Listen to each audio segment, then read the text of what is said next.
Boston Celtics are in quite the predicament.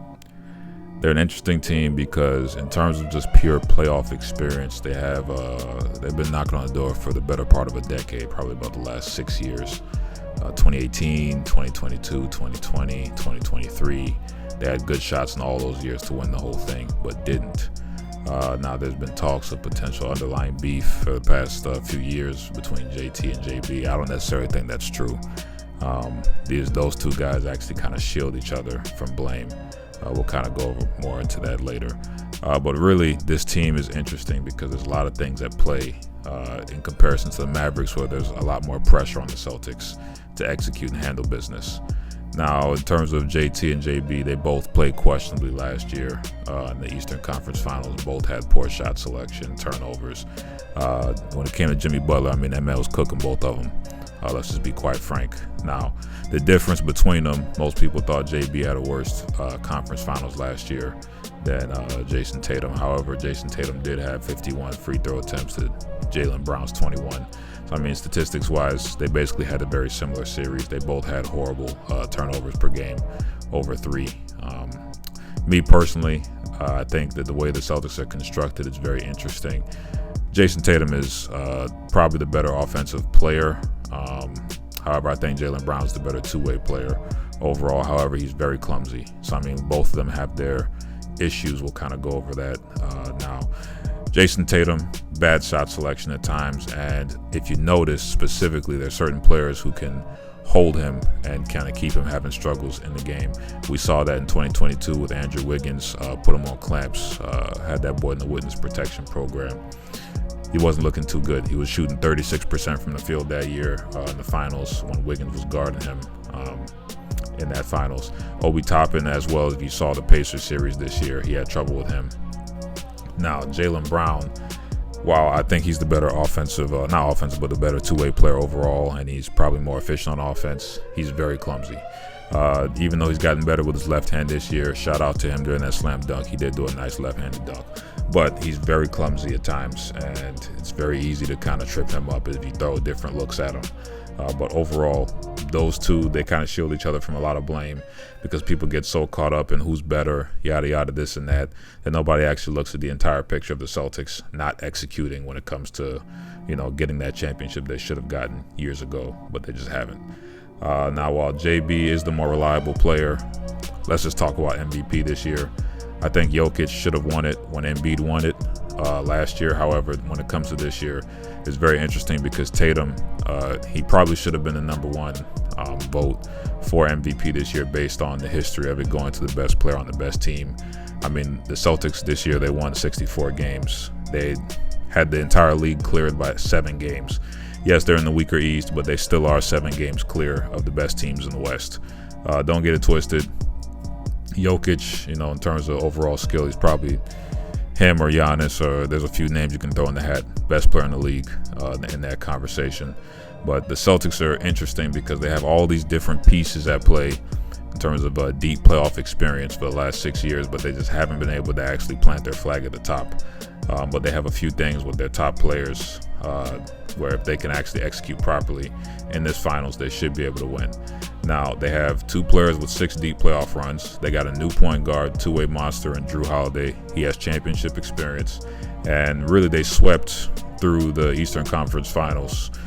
No issues, as well as the rest of the playoffs. They didn't really have anybody challenging them because there was always injuries. They had injuries as well to Porzingis, but they had a pretty smooth ride through the Eastern Conference. Now, the coaching situation is interesting. Mazzulla, he got thoroughly outcoached last year by Spoelstra, in my opinion.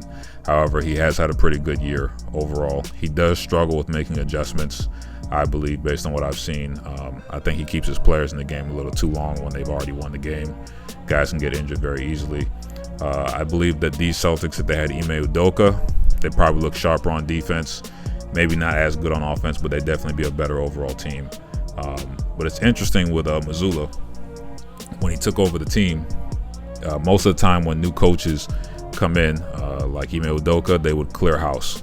The only person from the previous tenure of Brad Stevens that was still allowed to stay was Joe Mazzulla. When Brad Stevens was fired up, he failed upwards. And ain't that funny how that works? He failed upwards into the, managerial position in Boston, and he kept a guy that he probably trusts in Joe Mazzulla on Ime Udoka's staff. And then when Udoka had his little issue with that female, Mazzulla ended up taking the spot. Interesting how that works, almost like a mole. But it's with Mazzulla, his overall abilities to make adjustments, I don't trust him. Him versus Jason Kidd as coaches. I think Jason Kidd's probably the better coach, but I could be wrong there. Now, me personally, strategy-wise, when it comes to the Celtics, I really think they have no excuse to lose these finals. They have all the pieces there. Yes, Porzingis is injured, but they have more playoff experience overall than the Mavericks. Yes, the Mavericks have Kyrie Irving. But really, with their strategy or the players they have, strategy should be easy. I mean, you can throw Drew Holiday on Kyrie Irving. Literally just, if I'm the coach there, I'm telling Drew Holiday, just make Kyrie's life hell. That's his only job. Make Kyrie Irving's life absolute hell. You're not going to stop players like that, but if you can make them have a finals where it's like LeBron in 2015, where they're shooting 35% from the field, that's a whole different experience in terms of just less efficiency. Now, with Jaylen Brown, Jason Tatum, I don't care about this finals MVP talk. Jaylen Brown's main job is to guard Luka Doncic. Your job is to make his life living hell. I want you to do what Iguodala did to LeBron. You're not going to lock him down, but you're going to make his life very difficult, force him into bad looks. Luka loves that step back crap. Great player, but he loves that step back jumper way too much. It's a horrible shot. Make him take plenty of those. Don't foul him, and just don't let him get easy looks. Jaylen Brown's athletic enough to be able to do that, and that also frees up Jason Tatum on offense to have a lot of energy and to be able to run the show. Now, if you can turn Kyrie into the 2017 version of himself where Clay had that boy in the witness protection program, you can probably do some damage. If JB can do what Wiggins was doing to Luka, because once again, Wiggins that year, they had that playoff run. He was showing that he can do a lot of stuff on defense. I mean, he was giving Luka trouble. He gave Jason Tatum trouble. The Mavericks were going to have a tough time initiating offense, and really that's just snuffing the flame. If you can cut the head off of the snake, which is Kyrie and Luka, the Celtics are going to have a lot of trouble.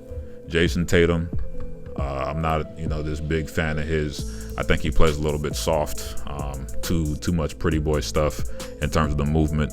I believe when he puts his head down, he's a much better player, and he needs to stop settling for bad jumpers. But Jason Tatum and Jaylen Brown, I mean, there's really no excuse to not win this year. They need to conquer that disease of me and not compete for the Finals MVP trophy. It's going to go to whoever, quote-unquote, deserves it. It's not that big of a deal. But really, the Celtics have no excuse to not close the show. Too many runs, too much experience, 2 stars in their prime, championship point guard, vet experience in Al Horford, great energy from Derek White. Celtics should close the show. It's been a few years since I've done YouTube. I'm coming back. Did a little quick video. We're going to come back with some more stuff. It's not just going to be basketball. We got other things coming. I was in hibernation for a little while, getting some things together, working on some things, a lot of projects. But hopefully, you guys tune in. You take care. God bless. Don't be mad at me. Be mad at yourself.